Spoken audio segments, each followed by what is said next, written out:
Good morning, North Dakota. Thank you for joining us today.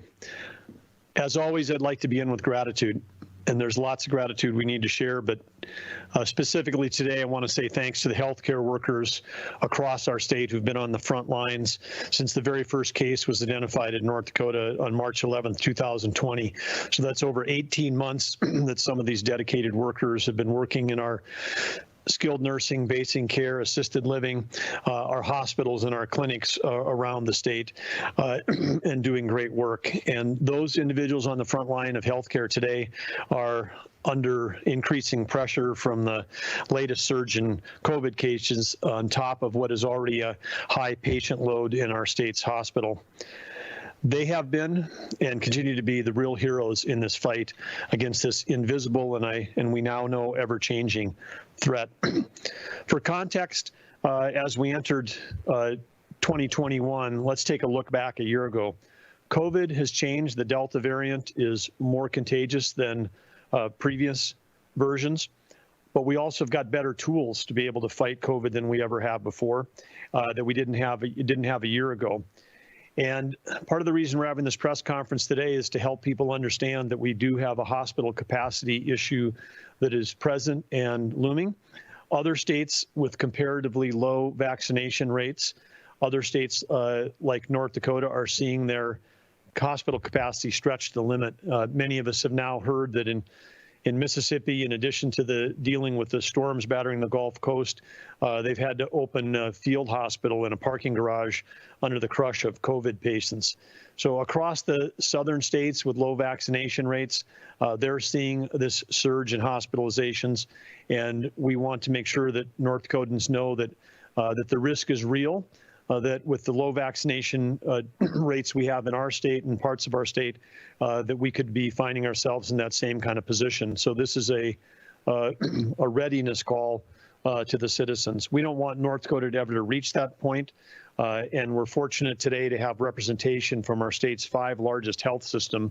They're going to all be speaking firsthand about what they're seeing and what we as citizens can do to ease the pressure on North Dakota's nurses, doctors, and support staff, and to make sure we got the capacity not only to care for COVID patients, but for all patients in North Dakota, whether it be for chronic or acute reasons that they need the highest levels of care.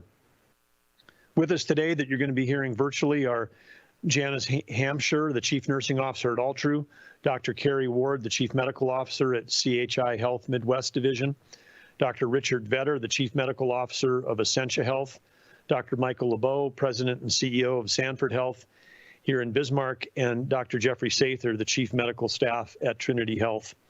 And joining me here today at the North Dakota Department of Health is our State Health Officer, Dr. Nazar Wiebe. We're deeply grateful for his leadership and of the entire North Dakota Department of Health as we continue to navigate this pandemic. Our healthcare systems in North Dakota have been doing a great job of getting the word out about this latest surge driven by the highly contagious Delta variant. And today we wanted to invite them all together to provide a statewide overview as we begin to find ourselves in a situation where sharp increase in active cases and hospitalizations is presenting a real risk to our overall hospital capacity in our hospital system. These partners have all been great at collaborating with one another, as they did during our peak last fall, and we're grateful that they're collaborating and communicating with each other today. But first, before we hear from those individuals, those professionals, let's take a look at where we are with the numbers in North Dakota. In terms of the active cases in North Dakota, we've got 2,442 active cases of COVID. That's up 188 from yesterday, following the big jump of over 500 new cases that appeared on Monday over the weekend. Our 14-day positivity rate is 6.5, and that continues to inch up. Comparing this, now that we can look at year-over-year numbers, comparing this to where we were at the beginning of August and the beginning of September a year ago, before that 2020 fall surge that resulted in our peak caseloads, we are actually on a trend line that looks less attractive and less promising than we were a year ago.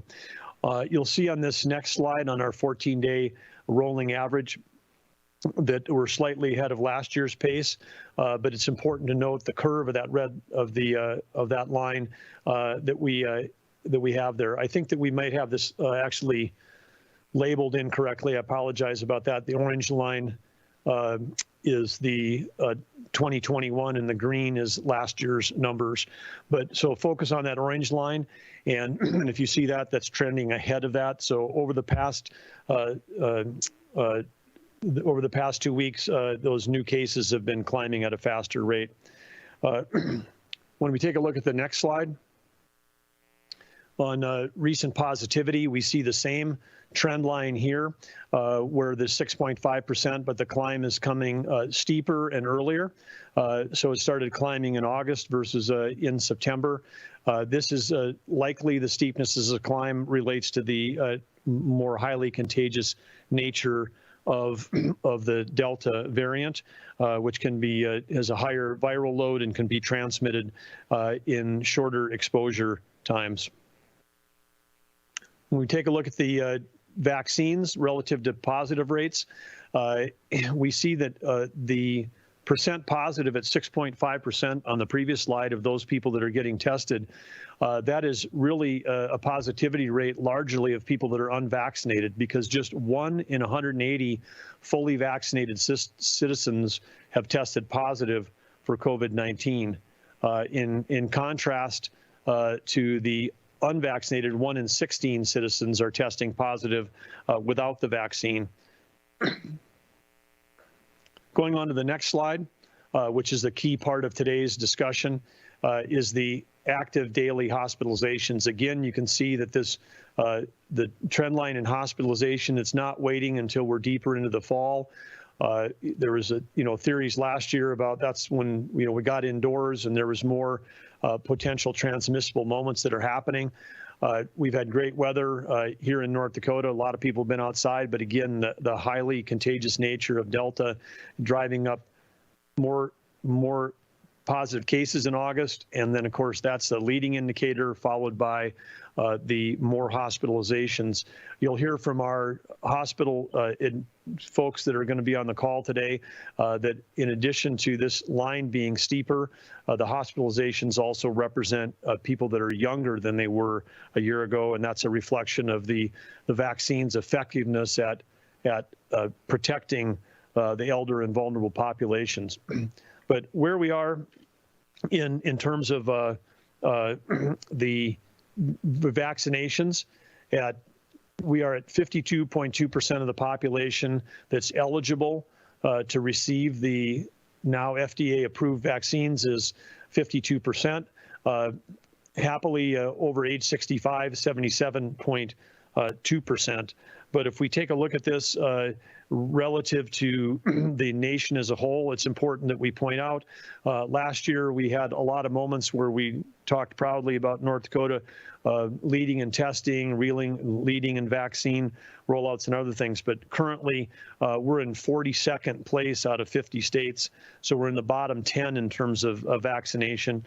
And it is what it is, but it does create more opportunities for the Delta variant to infect, creates more opportunities for the Delta variant to continue to evolve, and it is certainly a factor in what's driving our hospitalizations and our rates, as you have seen and will continue to hear from our other speakers. When we take a look at around the state, and because we've got higher vaccination rates in some counties, predominantly in some rural counties, but also in the eastern part of the state, we've got higher vaccination rates. We've got low vaccination rates in the west. This is important because we're now seeing that the active cases in the state are matching to the areas of low vaccination. And we also know that, as you'll hear, that most of our hospital capacity for treating COVID is in the east, not the west. And so we, again, grateful for our hospital leaders coordinating, because we'll find when we've got increasing cases and increasing demand for hospitalization in the west and available beds, hopefully in the east, it's going to involve coordination, perhaps transportation for people across the state to make sure that they have a chance to be served If we go to the next slide, again, vaccines certainly are working. The vaccines, there's been a lot of talk about, oh, someone got reinfected with a vaccine. Yes, that's happening. It's happening among elder people. It's happening among elder people with low body weight who perhaps did not have a chance to build up the immunities. So while you hear Dr. Wiebe, we'll talk about the boosters for that population so we can further protect those, particularly those in congregate living. But it is working. Only 1 in 2,700 fully vaccinated citizens have been hospitalized for COVID-19.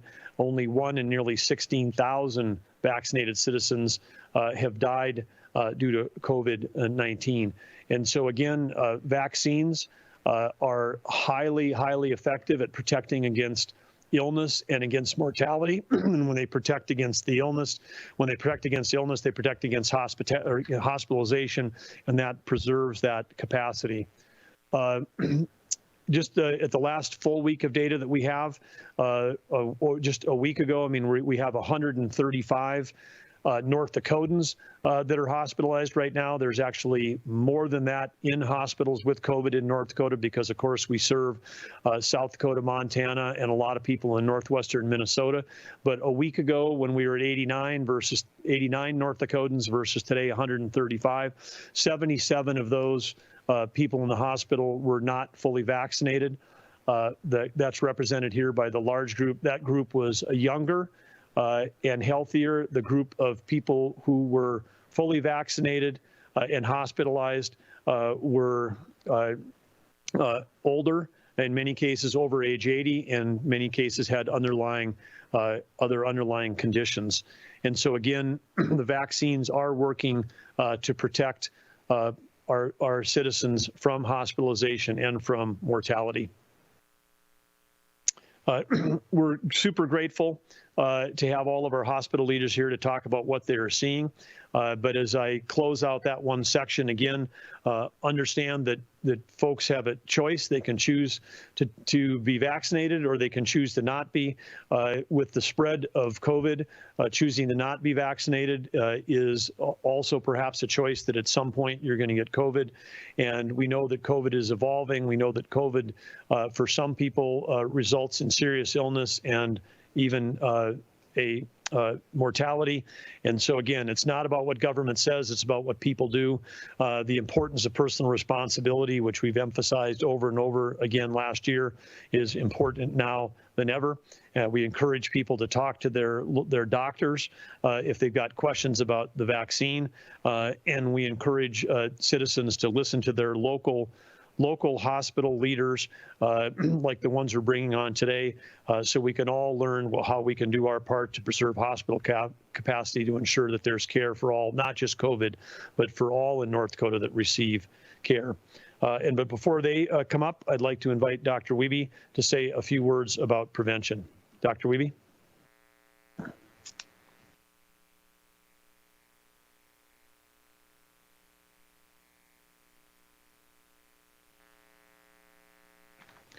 Hi, good morning, everyone. Thank you, Governor Burgum. And I would like to express my gratitude to the governor as well as to everyone else who is joining us. One thing that is very important in this aspect is prevention. So we have talked about multiple ways of preventative measures that could be effective.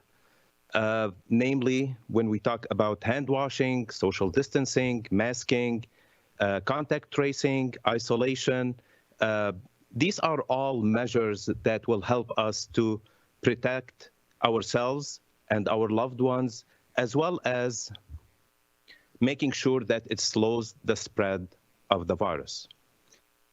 One of these protective measures that is most effective and the strongest amongst them all is vaccines. So vaccination is still very effective against hospitalization and against death. It has very high effectiveness rate, and we encourage everyone to use vaccination as well as all other social protective measures to slow the spread of the vaccine. And at this point, we would like to invite our hospital leaders to share with us some of their words of experience and knowledge. And the first one is we will invite, hold on a second, Janice Hampshire, the Chief Nursing Officer from All True Health System. Janice? Thank you, Dr. Wiebe. I am Janice Hampshire, the Chief Nursing Officer at All True Health System here in Grand Forks.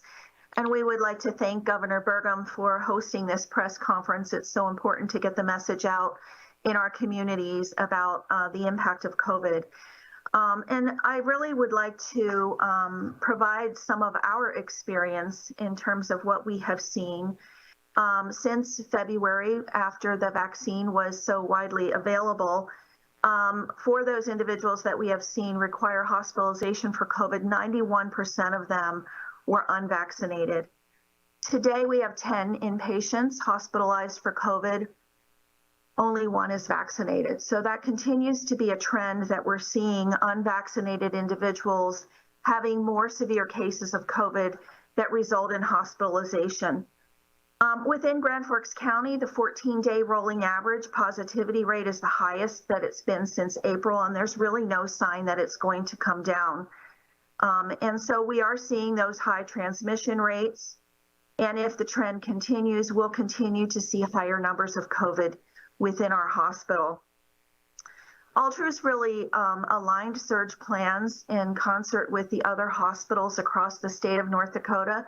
We're collaborating as a healthcare entity across the state in order to provide care for the citizens of North Dakota. But we really don't have unlimited resources. And so I'm making a plea for individuals to really take personal responsibility to protect yourself from COVID by getting the vaccine. Our staffed beds are significantly limited, and we know that that is going to cause challenges for us. At the same time, if someone is experiencing symptoms of COVID or other medical concerns, don't delay in getting care. We are here to serve you, and don't want you to delay getting care that may result in more severe illness for you. But it's really why we're urging you to get vaccinated, because we know that that step does prevent hospitalization. I just would like to say, we appreciate the partnership with Governor Burgum for hosting the press conference, and I'll be happy to answer questions when the appropriate time comes. Thank you. Thank you, Janice. Appreciate that. We're going to go next to Dr. Richard Vetter, Chief Medical Officer at Essentia Health. Great. Good morning, everyone, and thank you for this opportunity to provide an update from Essentia Health on our ongoing response to the COVID-19 pandemic and our efforts to keep our patients, staff, and community safe and healthy. I also want to start, before I begin, to just thank our dedicated staff, nurses, physicians, providers for their tremendous work during some challenging times. Particularly over the last 18 months, they've stepped up time and time again to provide exceptional care for our patients. As Essentia has been mentioned already, our inpatient and outpatient census has been extremely busy over the last really 3 to 4 months. Last year, when we went through the COVID surge, we had capacity within our hospitals and clinics because we weren't as busy. People were avoiding care. They weren't coming in for care. Many of them were kind of hunkered down at home and weren't out seeking medical care. That's different this time. Our hospitals, our clinics, our urgent cares, our emergency departments have been very busy over the last 3 to 4 months. So that built-in capacity is going to be a challenge this time that we didn't have last year. At the end of June, we were down to just 1 or 2 inpatients per day at Essentia Health Fargo. Over the past couple weeks, we've actually been close to 10% of our inpatients now are COVID positive. We've had to decline transfers from hospitals seeking higher levels of care. Nearly every day we're at capacity, and we've also been working with the health systems throughout the state and really have appreciated and enjoyed the collaboration to find and coordinate bed availability, both on the Minnesota and North Dakota side. Some other steps that we've been doing to meet this surge is really around increasing our testing capacity, adding additional access to monoclonal antibody treatment. We've added a few additional beds to provide that once a day, or that one-time infusion, which has been very successful in reducing the need for hospitalization in those high-risk patients. We've used our EMR to reach out to our immunocompromised patients to offer the third dose of vaccine and are doing ongoing work in that area. Would continue to advocate both internally and externally for COVID vaccination. As been mentioned, 90 to 95% of hospitalized patients are unvaccinated, and we're seeing the same thing in Fargo. We have made vaccines more available. They're plentiful in supply right now. We have them in our clinics, our hospitals, our urgent cares, and so vaccine access should not be an issue at this time. We're doing some additional planning for when boosters become available, hopefully later this month. We're waiting for guidance from the health department and the CDC and Advisory Committee on Immunization Practices. And then finally, we're doing some additional planning around our pediatric capacity. We do not have a pediatric ICU in Fargo, at Essentia Fargo. We do in Duluth. We have Sanford, who has a pediatric intensive care unit, but very limited number of beds. And so we're very concerned that even a small number of pediatric ICU patients is going to stress our health system. So finally, what can the community, what can you all do to help us? As was already mentioned, support our healthcare teams by following the CDC mitigation strategies, which include that hand hygiene, indoor masking, physical distancing, stay at home if you're sick, test if you have symptoms or if you're in close contact, and follow the quarantine guidelines from the health department. And then finally, would also implore you to consider being vaccinated.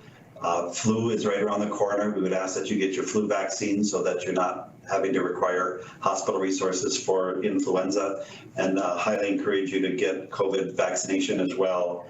It's been shown over 400 million doses. It's exceedingly safe and very effective.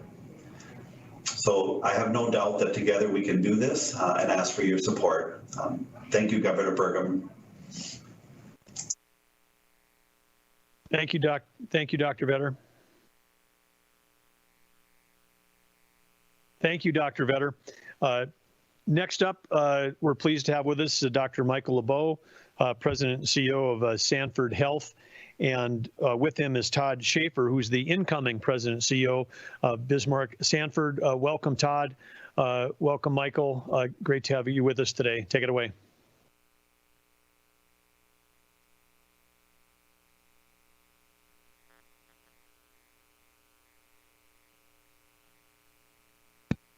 All right. Hey, we appreciate you having us today, and very much appreciate the collaboration. And I hope that this speaks to the state of, what North Dakota is capable of when we get into these tough situations. We've spent the last year explaining to people that North Dakota went through some pretty dark times, but we didn't make a lot of national press because we all worked together with the patient in the center. And I think that we made it through last surge very well. It's a challenge. We feel that we're there again. We have some interesting stories that we'll talk to you about and where we're at. We look at projections. If you look at number of cases, we expect that cases will continue to rise over the next 4 to 6 weeks, definitely the next 4, and capacity will be an issue. We think it's important for people to know that across the state and in our hospitals, we've stood up our ethics committees again. We're preparing to make difficult decisions like we had to last time. Those decisions include who gets the next bed, who gets the next ventilator, and how many patients can you truly take care of with limited number of staff. It's important for us to all thank our frontline staff. It's not just hospitals that are working hard, but our frontline staff bear the brunt of these. And when we make these decisions, they're the ones that carry the water for us. An example is we have about 500 additional shifts that have been picked up over the last week. That's a personal, sacrifice that our frontline staffs make, and each of our hospitals have these folks that are spending the majority of their waking hours at the hospital to care for folks. So we think it's important for people to continue to step up. We're asking everybody to get out and get vaccinated and take care of themselves. I'm going to turn it over to Todd. He's going to talk a little bit about stats and a few of the things we have going on here in Bismarck. Again, thank you for having us here today. Very similar to what was described by Janice and Dr. Vetter, as well as Dr. Wiebe and Governor Burgum earlier. When we look at the stats across our footprint, so when you look across, we're including a little bit of data here from Minnesota and South Dakota. So we look at the regional nature of this. In our footprint, in all our hospitals, we can see we have 136 patients that are hospitalized. And of those 136, only 7 are fully vaccinated. When you look a little bit closer to the data, you look at how many of those patients are in the ICU, and currently have 37 in the ICU, of which only 2 are vaccinated. And then those that are in the ICU that are ventilated, we have 19 of those and only 1 that are unvaccinated. So it really speaks to the importance of the vaccinations. So again, as described by previous speakers, I just want to touch on what we can do. When you look at the tools that we have available in our tool belt, again, all we had last year was, and it was effective at trying to control the surge, masking, social distancing, staying at home if you're sick, washing your hands, all these things that helped us prevent not only COVID, but as Dr. Vetter said, we have flu season coming, we have RSV season coming. So these tactics have worked really, really well to help prevent some of these diseases. But now we have another tool in our tool belt, and that's the vaccine. When you look at the doses that have been given worldwide, the safety of it, the efficacy of it, really, as we're looking at the data, has really shown through to be a very, very safe and effective tool that we now have in our tool belt. So we really plead for the public to really get in line and step up and get the vaccination to help not only you, but all those around us. The data is showing very strongly what vaccines can do to help prevent hospitalization, intubation, and death, as the governor stated before. So in order to get this spread under control, we all need to do our part. So really, we ask the public to step up and do that part. So I want to, again, thank everybody for the opportunity for us to be here to help get the message out as we battle another surge, the latest surge in this ongoing pandemic. Thank you.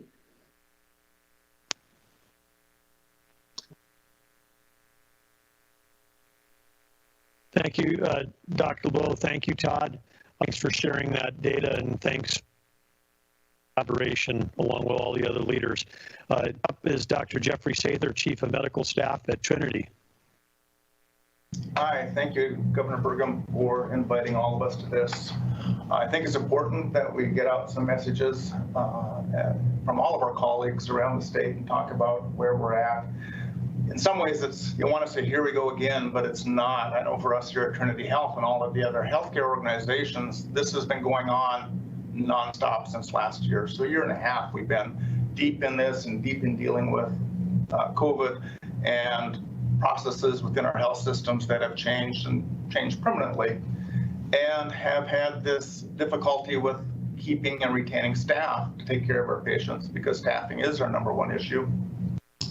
As we go forward and look what we have here in Minot, not unlike everywhere else, we're getting calls from all over the region to send patients here, and we are having to call all over the region to try and send patients that we can't care for because we're at capacity at many hours of the day. And capacity isn't a day-by-day issue, it's really an hour-by-hour, minute-by-minute. And every patient's not the same because patients have different needs for different units and so forth. So staffing is a matrix that we work diligently on nonstop. We've received calls. Normally we get some of our catchment area includes Montana, but we're receiving calls outside of that 7-county area regularly now. Calls from places like Wyoming, South Dakota. I know we took patients from Minnesota, the middle of Minnesota, who had no closer hospital. And imagine going to visit your loved ones because they have a heart issue, and the closest hospital capable of taking care of that heart issue was over 300 miles away. COVID's taking away choices for us in healthcare. It's taking away choices for patients in things like getting their procedures done, because procedures are getting postponed and canceled.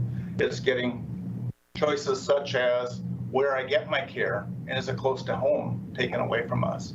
And the choice is not ours as a patient or not mine as a physician with a patient relationship helping to decide that. It's where can the care be accomplished. So that's going on daily in our state. Here at Trinity, when we look at last month in August, as of yesterday morning, I think this number is actually higher after yesterday, but we had cared for 58 COVID patients in our hospital the month of August this year. 3 of those patients died. Average age, by the way, was 58, much younger than the prior spike that we had last year. And a huge portion of those had no underlying medical problems. The length of stay for these patients is 7 to 8 days, so they take up bed space much longer than most other patients. Now today at Trinity, we are sitting, I believe right now, at 24 patients in our hospital, with 3 of those in the ICU and 2 of those on ventilators. And that number is going up more quickly day by day. We're sitting with fully 20% of our patients in the hospital having COVID-19 right now. We've dedicated an entire floor to COVID again and are rearranging staff to deal with that ever-increasing number. We're seeing about 20% of our ER patients, about 20 patients a day that show up at our ER are because of COVID symptoms or test positive for COVID. Again, 20% of our resources going to one single disease, and that's a big thing. So our ask to the public is to be our partners in helping mitigate this influx again of patients that we're having to deal with. We're trying to work together as health systems to do the best we can for our patients, but the number of patients and the limits of staff decrease the ability to continue doing that long term, and these numbers are projected to go much higher than they are currently. To mitigate, I look at the choices this way, and I actually dealt with this in my own disease. Some choices are frustrating. You know, wearing this mask at work for the last year and a half is frustrating, but it's a choice of frustration. When you're the patient on the bed, some of those choices are a lot bigger deal. I don't quite understand. I see patients, I work clinically just this last Monday, and I see patients who didn't get the vaccine and they tell their reasons for not getting the vaccine, but it feels much different to them when they're now sick and they're the one laying on the bed and they're asking for that monoclonal antibody, a man-made substance, now to be given to them to prevent them from getting extremely sick. And so we're working diligently to improve access to monoclonal antibodies to prevent hospitalizations, but we need the public to work diligently again to be our partner and get vaccinated if you're not vaccinated. Start to do some mitigation like masks in public or decrease gatherings and go back to some social distancing so we can get through this next spike. Thank you, Governor Burgum.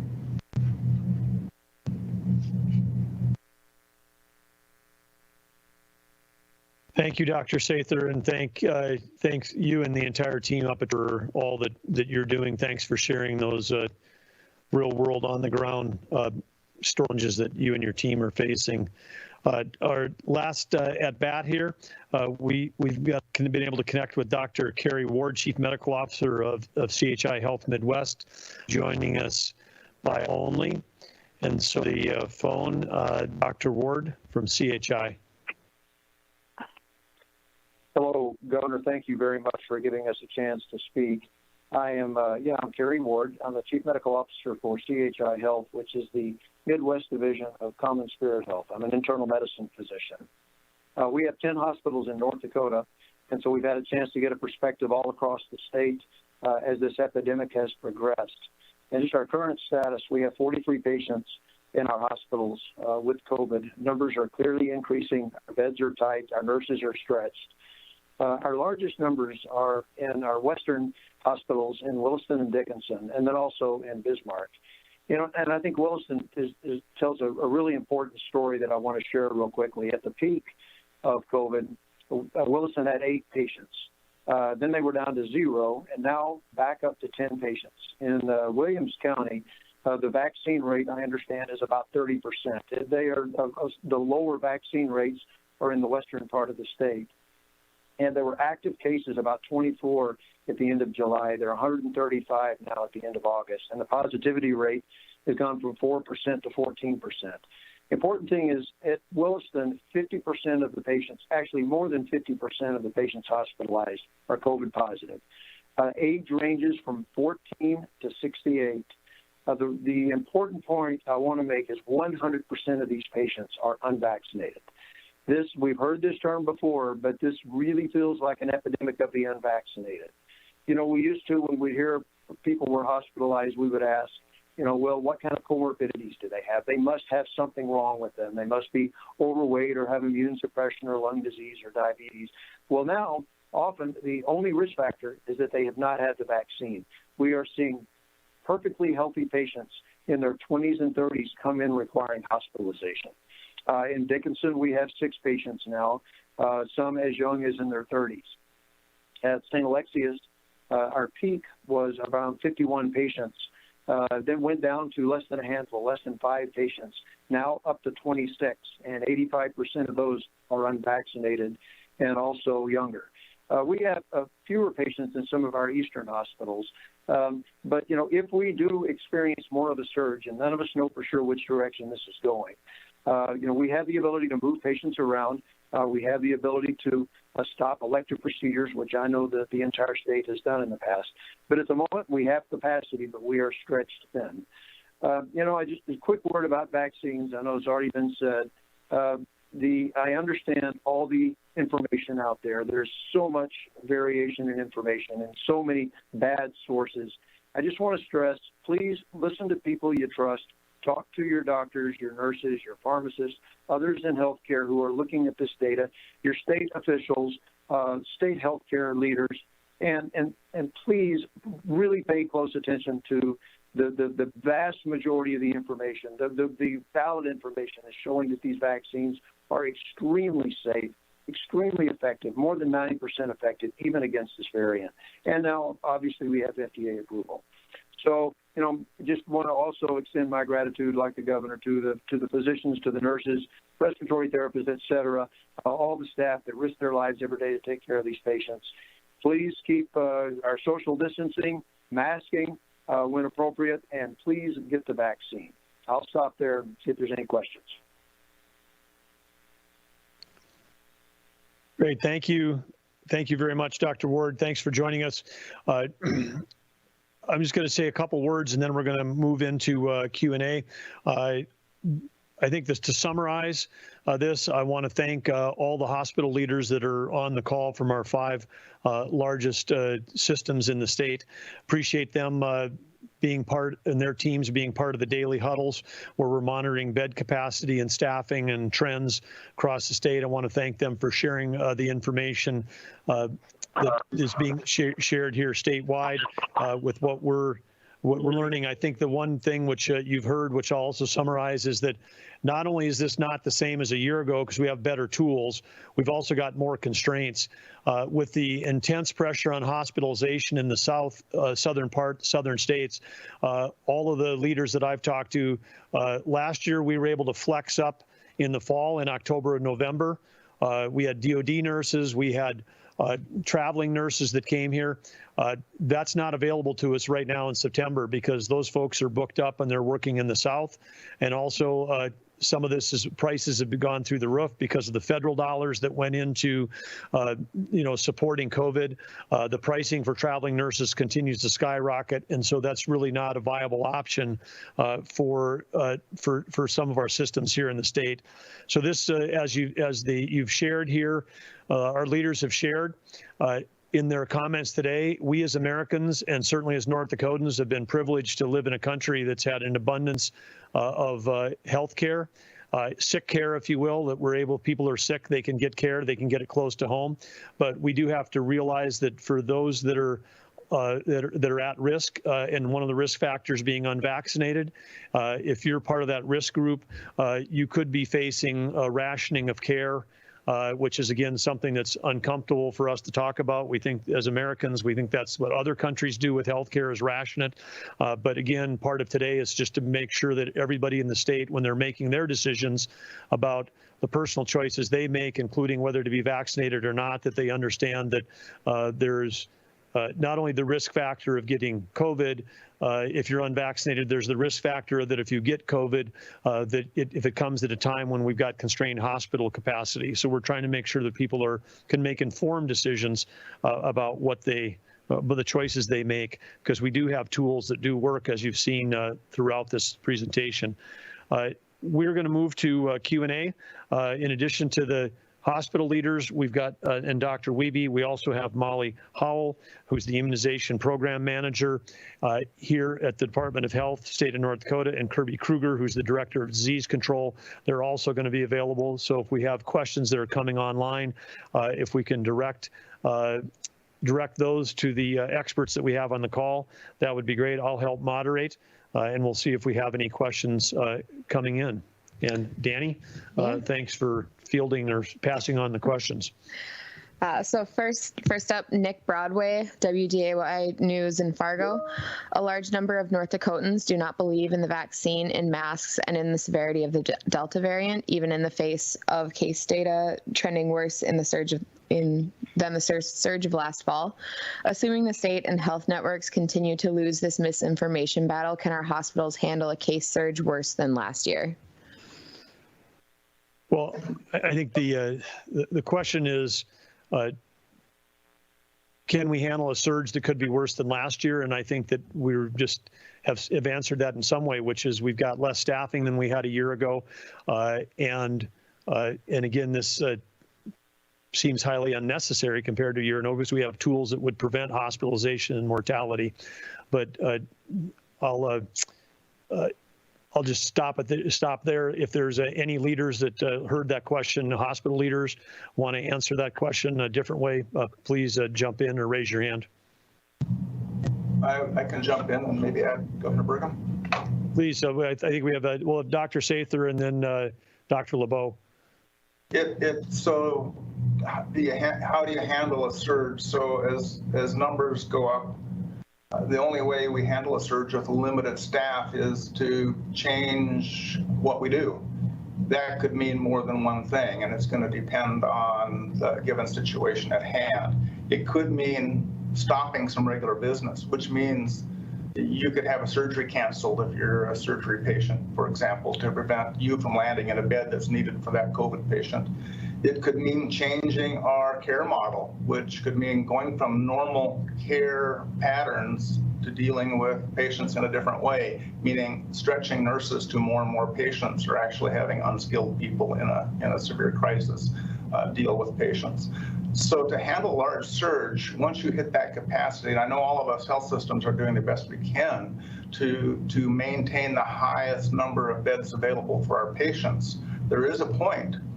Just like going to a restaurant, if all the tables are full, how do you serve more people? Well, you could sit on the floor, I imagine, right?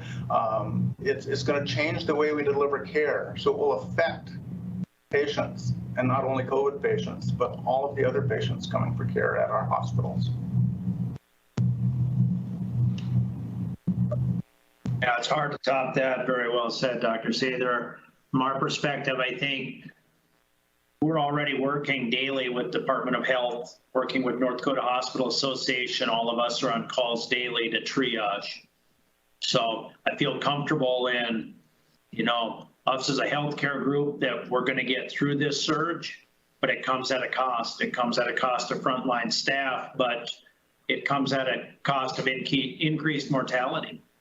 And if you look at when we can't do regular business, people suffer. When we don't screen for cancers, when we don't do general medical visits, people suffer, and it's unnecessary. And so we feel that we'll get through the surge. We feel that our healthcare workers in North Dakota are top-notch, best of anywhere in the country, and we'll get through this, but it comes at a cost. And like I said, we're just going to encourage everybody to take care of themselves and get vaccinated.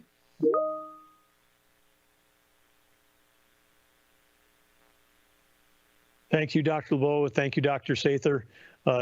Next question. From Jeremy Turley with the Forum News Service. For Governor Burgum, what is the state doing to address this renewed health emergency? What is the likelihood that field hospitals will need to be erected?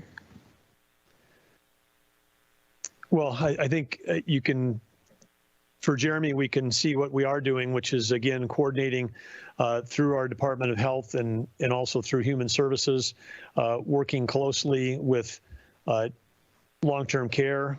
Dr. Wiebe can speak in a moment about what we're doing on the booster shots to try to protect those that are most vulnerable, because we believe those will help prevent reinfection among the elderly and those with underlying conditions or compromised immune systems. We're holding the daily huddles to make sure we're coordinating care, but a field hospital, this concept comes up, but you can throw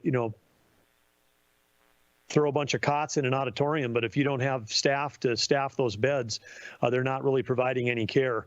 I think that's what you're hearing from the hospital leaders here on the call today. It's what we're hearing in the daily calls is we've got an issue. It's not field beds or beds. It may not even be equipment. It's staffing is the key crush we have. And again, this is happening earlier this fall, the increase in hospitalization coming earlier than it last year. So it's coming more on top of the lack of hospitalization in other parts of the country. And so the timing of this surge versus last year creates a complication that where last year labor was able to move from the south in the summer to the north in the fall. That helped us get through our crunch. And with this timing, that help may not be there. Dr. Wiebe? Thank you, Governor. Thanks for the question. So in addition to what the governor has mentioned when it comes to working with the hospitals and long-term care facilities, we are also going heavy on the vaccination efforts. So we, for the last several weeks, we've been putting on 100 pop-up clinics every week for vaccination. And we continue to see that vaccination is really highly effective in prevention of death and prevention of hospitalizations. And this is our main and strongest defense mechanism. Couple more words about the immunocompromised. So as most of you know, that the FDA has approved a third dose for immunocompromised individuals. And that means patients who have undergone transplant, who might be taking immunosuppressive drugs, or might have HIV or are being treated for cancer. And those individuals, those patients have to check with their provider, medical provider, in order to seek a third dose of the vaccine. Also, we are ramping up the preparation and planning for possibly a booster shot of the vaccine. The administration or the Biden administration has released September 20th as a tentative planning date for the kickoff of a third booster shot. So we are in communication with long-term care facilities and many other facilities in order to ensure that the vaccines are available, and we have a lot of vaccines. They are available, and the main thing is we want those who are fully vaccinated and are eligible for a third booster shot to be available, to be capable of getting these booster shots. Of course, this is pending the FDA approval as well as the ACIP recommendation.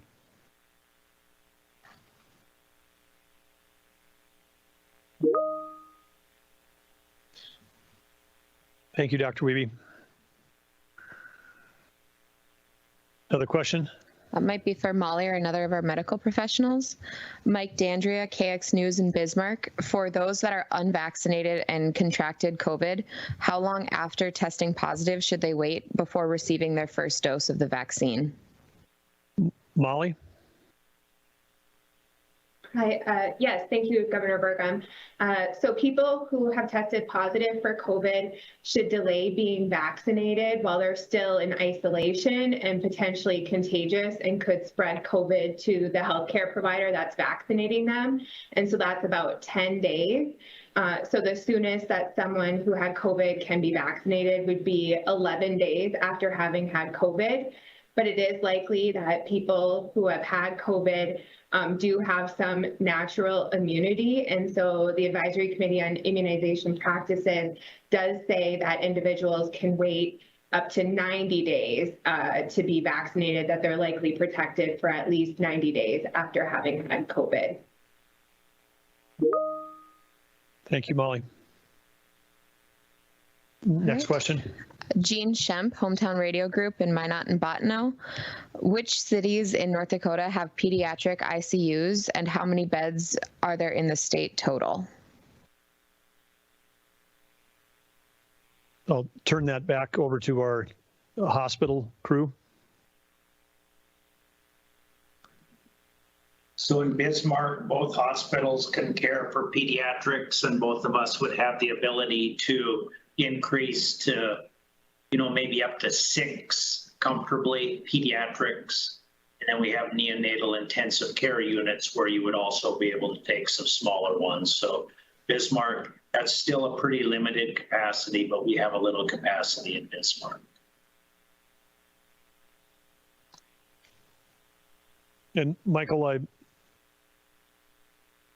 Yeah, I can speak for Fargo too. So Fargo has a significant pediatrics unit, although pediatric capacity was actually full in Fargo yesterday. And so they do have a significant pediatric intensive care unit and neonatal intensive care unit with, I don't know if I can tell you the exact numbers that they would be able to staff today, but it would be a significant increased number than we would have here in Bismarck. but already full. Maybe to add to that, for Jean, here at Minot, we do not have a pediatric ICU. We, of course, have our pediatric unit. And we've had pediatric COVID patients and actually tried to send out because they were at ICU need and could not find an in-state pediatric bed. So that means then we keep that patient in our unit and are able to deal with some higher level in our regular pediatric unit, but we don't have a pediatric ICU per se. So with everything else, we also have an RSV surge coming through. It's not just COVID. We have RSV as well. So we're seeing sick kids with other infectious diseases, diseases that were less last year because of mitigation factors in the community, and they're already starting early this year. So pediatrics is a limiting factor.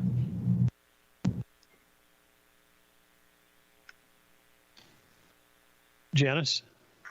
Yes, we do not have a pediatric ICU here in Grand Forks, but much like Minot, we also care for pediatric patients. We are in the process of doing some planning for scenarios of if there is not an appropriate bed to transfer a patient to, and so working to create some plans in the event that we are unable to place somebody across the state, but that also will include sending patients across state borders if it's necessary for the safe care of pediatric patients. So again, I come back to, vaccination, and certainly 12 and above are eligible. And I encourage that in order to try to minimize some of this. Thank you. And that was Janice Hampshire, the Chief Nursing Officer of Altru. We'll go to Dr. Vetter from Essentia, and then Dr. Ward from CHI. If you're still on the phone, we'll go in that order. And if we need to repeat Jean, do we need to repeat Jean's question, Dr. Vetter, or do you have it? No, I think it was regarding pediatric intensive care beds. And Essentia Fargo, we do not have a dedicated pediatric ICU, but we do have pediatric hospitalists that do care for sick kids within our hospital. We do have a pediatric ICU in our Duluth hospital. And as I mentioned earlier, we will use, Sanford, Fargo, and or the Twin Cities if needed as well. So we can care for sick patients, pediatric patients, but when they get to the point of needing, that super critical care skill set, then they would be transferred. And this is Carrie. Yes, just as was already mentioned, we have that capacity at our Bismarck Hospital in St. Alexius, but our other hospitals, though could care for pediatric patients, do not have pediatric ICU, and they would be transferred. Okay, thank each of you, and thank you, Jean, for that question. Next question. For health networks, Jacob Noterman, KFYR. Are any of you considering limiting elective procedures to balance the worker shortage?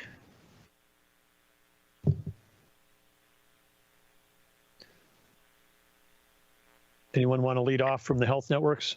Dr. Sather's got his hand up. I can go ahead and start. And so the reality is we already are doing that at some level. We here at Trinity are reviewing our surgeries daily. We look every day at what's coming up the next day and how that plays into our staffing availability and mix within the hospital. And we have postponed some surgeries for patients already because of that need. And so we're already going there, and it's not just flip a switch and you're no longer doing surgery. There's some things that are critical that have to be done, but it's starting to triage what's being done. And the potential is out there too to even look at clinics again, and do we start shutting down some clinics and shifting away from routine care to be able to use. And so all of that's in the plan, and so we're already there at some level.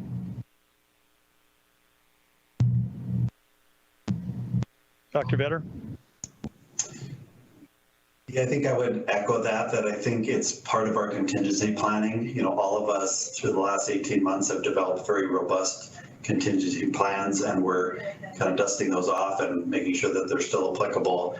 But certainly as case numbers continue to go up, then access, whether it's in the clinics or operating rooms or other areas where we have the ability to restrict services, we certainly would need to do that. We aren't at this time, but that is part of the contingency planning. Todd? So similar to what was said before, that is something that is ongoing as we speak. We look at our surgery cases every day, and we're not necessarily limiting what we're able to do, but we are asking surgeons to have conversations with their patients.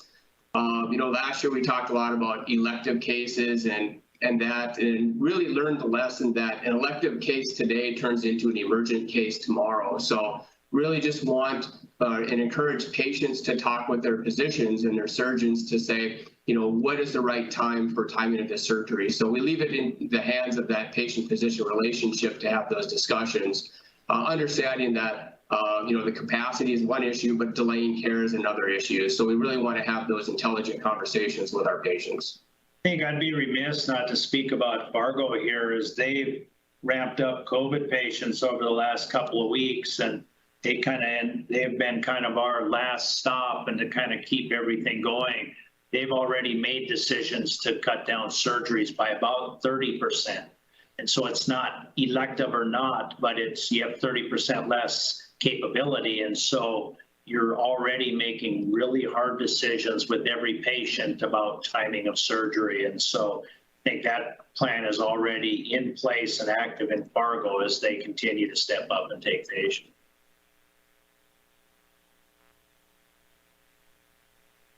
Okay, thank you. And I would also just note, I see that Dr. Christy Mason, Director of Microbiology, who leads the state lab for North Dakota, is also joining us if there's any questions there. But we'll go back to see if there's any questions that are coming online. Dave Kolpak with the AP in Fargo. For Governor Burgum, why do you think vaccination rates are lower in the western part of the state? Dave, thanks for the question. I think that there's in North Dakota, strong, independent citizenry. I think people have and sometimes do have good reason to question the federal government. I think that the politicization of the pandemic on every aspect, from vaccines to masks, has created what some are calling the death of the expert. We're because of lack of trust in the news sources, people are believing their own sources and their own networks, and so I think it's just a fact of the matter. And if we look at the country, some of the lowest vaccination counties are in eastern Montana, western North Dakota, eastern Montana and western South Dakota. There's a pocket there that rivals some of the other places in the country nationally of all the counties that have the lowest rates. I think it's different reasons. I think in some of the parts of South there may be different reasons of mistrust of government than there are here in the West. And we always respect people's ability to make their decisions. We just encourage people to make sure that they're informed and that they that they have the understanding the risk factors, because there are risk factors with vaccines and there's risk factors with not getting vaccinated. It seems that the data is lining up around the fact that there's much higher risk to yourself, your family members, your children, vulnerable around you, your coworkers. Risks are much higher right now being unvaccinated than there are vaccinated, but people are going to have to make their own choices about that. But I think the most heartbreaking stories that I've heard from other governors around the country is the people that were that arrive sick at an emergency room and are have a serious COVID illness that could lead to hospitalization with a high cost of hospitalization or death. And when they arrive at the emergency room sick, then they're asking, hey, can I get the vaccine?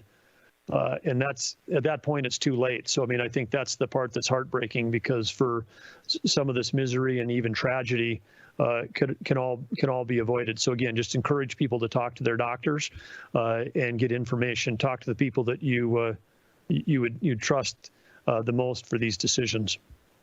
Two more questions. Yeah, two more questions. Governor, this is Carrie Ward. If I could just quickly add on to that, I agree with everything you said. We've experienced the exact same phenomenon in Nebraska, where the highest population densities on the eastern side of the state. And just to add, not only some of the political views, but just I think there's a sense that because the population density is less, people are more dispersed and they hear about less cases, that they think they're less likely to get it. The same thing happened with the Spanish flu. It started in the big cities, and people warned, don't think that you're immune from this by being in small towns. And the very same thing happened with COVID. So just another, push for, just because you're in a relatively low population density, as we can see, you're not immune from getting the disease. Vaccines, clearly effective. Please get the vaccine anyway.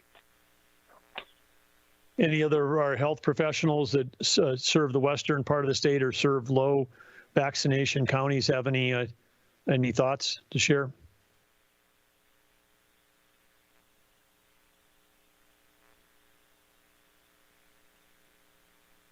Okay, next question. April Baumgarten with the Forum in Fargo. For people who have done everything asked of them, including masking and getting vaccinations, what incentive do they have to continue masking if people are not going to be convinced to get the vaccination? Dr. Wiebe, you want to take that one? Or any of our health professionals as well who are, of course, been doing masking for years to protect your patients. But Dr. Wiebe? Yeah, thank you, April, for this question. The main thing is, like we as Americans, we are responsible. And this responsibility is to ourselves and to our community. So yes, we did the masking, we did the vaccination, but we want also to make sure that we do not spread this to other loved ones and community members. So one thing that is we are seeing now, especially with the Delta variant, is that you have a high viral load, which means that although that you are fully vaccinated, you might carry enough of that virus that you can spread it to others. So following the masking and social distancing and other preventative measures would be beneficial for you, even if you are fully vaccinated and you have been following all proper preventative measures. The main thing is that there is still a population, kids who are under the age of 12. They do not have access to vaccine. The vaccine is still not approved for them. And our responsibility is to make sure that they stay safe. So we do the extra mile, we go the extra step in order to ensure that everyone stays safe, not only for ourselves, but also for the loved ones and those who are surrounding us. Okay, another question. Robert Patchen with the Minot Daily News. Throughout the pandemic, there's been usage of non-conventional treatments such as ivermectin to help fight COVID-19. Has the North Dakota health system seen an increase in cases of patients who have tried these unconventional treatments over the past 6 months? So thanks for the question, Robert. So this is very important because with a lot of misinformation that is going around, we hear about all these treatments that are not proven to be effective. So ivermectin is used for parasitic worms that might get on your skin, or it could be in pill form. But it is only used for parasitic infections, and it is a prescribed medication. It has not been proven to treat COVID-19. What makes things even worse is that there have been the use of ivermectin that is meant for animals, for livestock. This is even more harmful because it is not even tested to be used on humans. So bottom line, if you think anything could be helpful, why don't you go and communicate or talk with your medical provider? They are the trusted source of information, and they can tell you what would be best in your situation, as well as for a specific ailment or a specific COVID infection that you might have contracted. And I would turn it to other hospital experts if you have any additional information on that. I'll just jump in and say I would just caution everybody to make sure they're getting a reliable source of information. And it's kind of, it bends my mind to think of the number of people that don't want to get a vaccine because it's not FDA approved, yet they go out and they grab all these treatments that aren't regulated whatsoever, are putting them in their body, and also going off and buying something meant for their cow or their horse and using it. And I would echo, talk to your health professional and question where you're getting your information. There's certain reliable sources out there, and if you want to find information on a particular item, you can find it. I can find all kinds of information about the world being flat if I go look for it, but look for the reliable source, the trusted source of that information that's been vetted through experts. Thank you, Dr. Sather. And with that, I'll turn it back to the governor.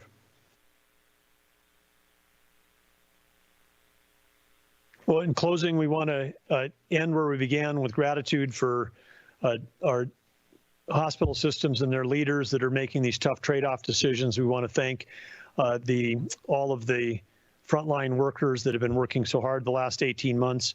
And we want to thank those citizens of North Dakota who are doing their part, getting vaccinated, and taking the steps that they need to make sure that they can protect others.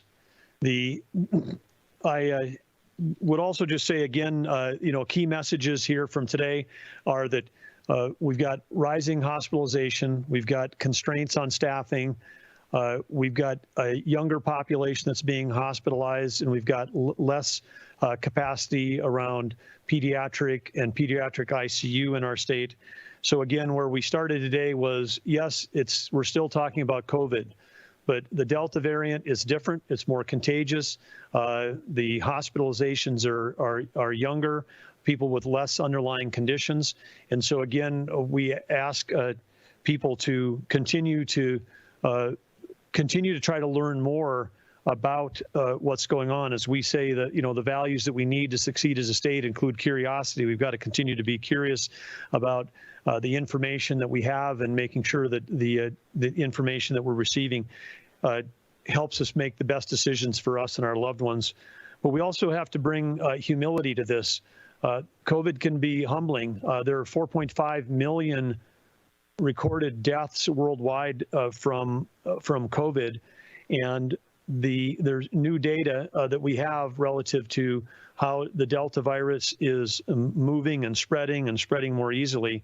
So we have to pause and maybe take this time as we head into the fall to reevaluate our views on risk, because in the end of the day, this is the individual decision is a risk assessment decision. And I think what's been presented here by the health professionals is that the risk of a safe and highly effective vaccine, which prevents hospitalization and death, is lower than the risk of being unvaccinated, which has not only an impact on you, but can have an impact on your family, children, loved ones, or it could have an impact on someone you don't even know if you become sick and are taking up a hospital bed for a preventable disease that could have been solved by a free vaccine versus a high cost and long hospitalization. So, and again, and if that hospitalization occurs someplace that's hundreds of miles away from home, which again is happening in the South, as they ran out of hospital capacity, and we're trying to share with people here that as much as we don't think it could happen here, it could happen here because we have some of the same characteristics of limited capacity and low vaccination rates. And so those two things are things to be aware of.